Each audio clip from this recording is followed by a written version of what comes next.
کم انسان چې د جمعې په ورځ باندې دا آسان عمل وکړي نو دته به د دې په برکت سره څلور فایدې ملاویږي. اولنۍ فایده وایي دې انسان ته به الله رب العزت داسې ځای نه مال دولت او رزق ورنصیب کړي چې دغه ځای نه د دې انسان وهم او ګمان کې هم نه وي. دویمه فایده وایي که د دې انسان باندې د غرونو برابر قرض کنه نو دغه قرضونه به مکمل ختم شي، د دې به نام نشانه پاتې نشي.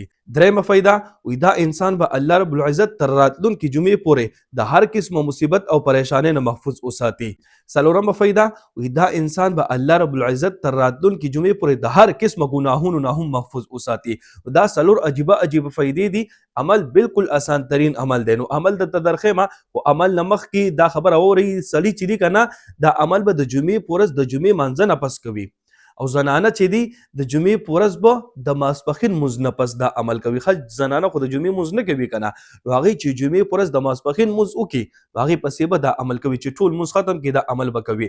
نو اوس عمل کم یو دی. عمل چې دی د قرآن پاک اخیري 3 سورتونه دي، سورة الاخلاص، سورة الفلق، سورة الناس. دا به تاسو اوه پیرې وایي. اول به سورة الاخلاص یعنی بسم الله الرحمن الرحیم قل هو الله احد الله الصمد لم یلد ولم یولد ولم یکن له کفوا احد. دا به تاسو اوه پیرې ووایي. ټیک شو، اوه پیرې به سورة الاخلاص برابر کوي.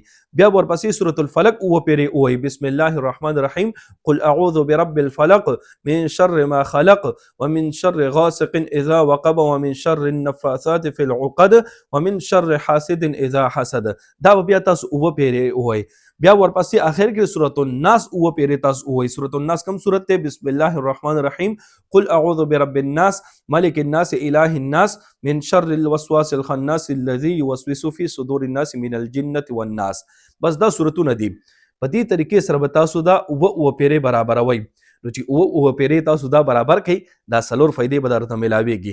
داسې ځای نه به الله رب العزت تاسو ته مال دولت او رزق در نصیب کړي چې دغه ځای نه ستاسو وهم او ګمان کې هم نه وي او الله رب العزت په ستاسو قرضونه مکمل ختم کړي. که چېرې په تاسو باندې قرض وي او که قرضونه نه وي د قرضونو نه به الله رب العزت تاسو محفوظ وساتي.